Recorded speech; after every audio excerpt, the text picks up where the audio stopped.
baseball cards, and I had to ask my mom how to pronounce the player's name that was Jesus, and she said no, there was only one Jesus, but that's why you have to pronounce it Jesus. And then I found out later on that she was wrong and just religious, because it's not part of Anglo culture to name your kids Jesus, but it is part of Spanish culture. Yeah, now for the regularly scheduled jokes. All right, yeah, I guess we just had Easter, so eventually I'll have to come back to that theme. All right, but I've got other things I have to cover. One that I should have done last week, but I think I just ran out of time, was when I went to a drag brunch. Oh, I love those things. I've been to 9 of them now. And I had already been to one on New Year's Day, which was the Shrek theme, but then the Muppet theme came up, and it's like, oh, I have to do that too. Oh, loved it. I mean, it's just like why I like organists at professional sporting events, where they just know what type of songs to play for each scene and all of that. I mean, costumes are great there too.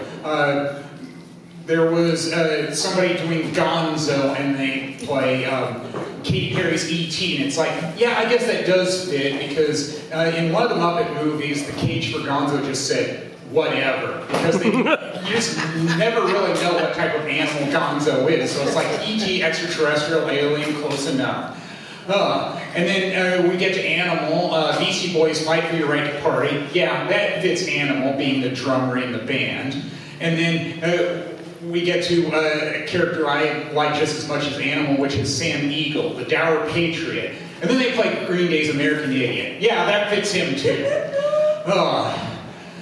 I think it's also why I like burlesque. I like the tongue-in-cheek interpretations that they have, and the costumes are really good too. But of course, drag brunch is a little more kid-friendly because they don't do quite as much stripping. Yeah, I did see a few kids at a drag brunch, not a lot, but I don't think I've ever seen kids at a burlesque show. So yeah, on to the next one. Yeah, Holy Week, we should get back to that one. I have to take the train to and from work, and I'm still seeing weird things, although this past week I saw a fairly tame but weird thing. I saw somebody wearing a hoodie that was celebrating the Protestant Reformation. It's like, yeah, I know that's important to some people. I was just surprised that they made hoodies about that. And then it's like, well, maybe not, because, well, that's American capitalism. They'll make just about anything if they think it sells. And then it reminded me of when I had seen an exhibit at a museum that was honoring the anniversary of that Reformation, and it was Martin Luther's 95 Theses. And then I went online later on, and I found out there was a mashup with Jay-Z's 99 Problems. It's like, oh, that's brilliant. And I don't go to church that often, but I did go this weekend because it was Easter service, just like Christmas. Complicated history with churches. We'll just suffice it at that for now. And I liked how I could be in the fellowship hall and not even say a word to anyone, because I was just looking at the books, and people that know each other were just talking to each other. But, I mean, it still amazed me that I saw something that was framed that, I was Presbyterian, and it was a framed item that was honoring John Calvin, who was a Protestant reformer. And it's like, yeah, he was pretty important, but then they said his fame was second to none, and then they don't even mention that Martin Luther came first. It's like, so I missed the boat on that one. And then it led to me being reminded of how in Iowa, the religious church, the churches had religious affiliation, not YMCA. So the Presbyterian church was called Knox Mills, and the Methodist church was called Wesley Woods. Because John Knox, we understood, was the founder of the Presbyterian church. And then I had to look that up, and it's like, well, that's not entirely true. He actually died before that church as we know it began. It's like, well, it's all about who's writing the history books. Guess we'll come back to that one a little later, too.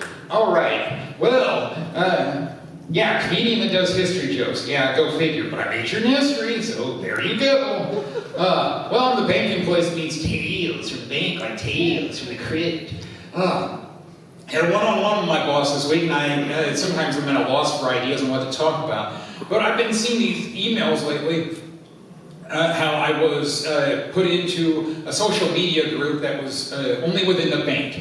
And And I had asked him about, did you know about that? And can I get out of that? So I showed it to him, and it's like, yeah, this isn't work related. They're talking about the TV show Law and Order.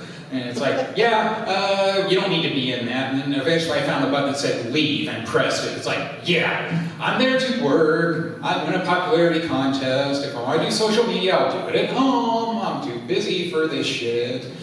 Yeah, I wish I was making that up. Oh yeah, back to the history thing. Yeah, I sometimes will find clickbait that are pretty good articles online. Not too often though. There was one this past week about famous people who disappeared, and it's like, most of them I hadn't heard of. Yeah, I heard of Amelia Earhart and Glenn Miller, but the other 11 I really hadn't that much. The two that stood out were Henry Hudson the Explorer. Yeah, I heard about the Hudson River name from and all that, but not that he disappeared. And it's like, well, mutiny. It's like, that made sense. You think I would have learned that earlier in history class, but no. Yeah, everybody gets fired, even famous people. Besides Henry Hudson, there was also Otto von Bismarck and Winston Churchill getting fired. Yep, happens to all of us. And then, and on a good one, I did actually go do more than just church this weekend, although, yeah, not a lot of books this weekend. I went to an art display at the French Alliance. Some of it was for sale, didn't buy any of it. And yeah, it was pretty cool art. It was, it said eat with your eyes in French. Although not all of it was food. Some of it was flowers, and one of them was clothing hung out to dry. And it's like, okay, I guess they had to find some type of title. It just didn't seem to be accurate enough. And there were even prints that were a little cheaper than the oil paintings, but I didn't buy those either. But I still loved one of them in particular because it was flowers in a Pabst Blue Ribbon beer can. It's like, yeah, that's the type of thing I would have bought if I bought anything. But I already have plenty of art. I like seeing them repurpose things. I try to repurpose things too.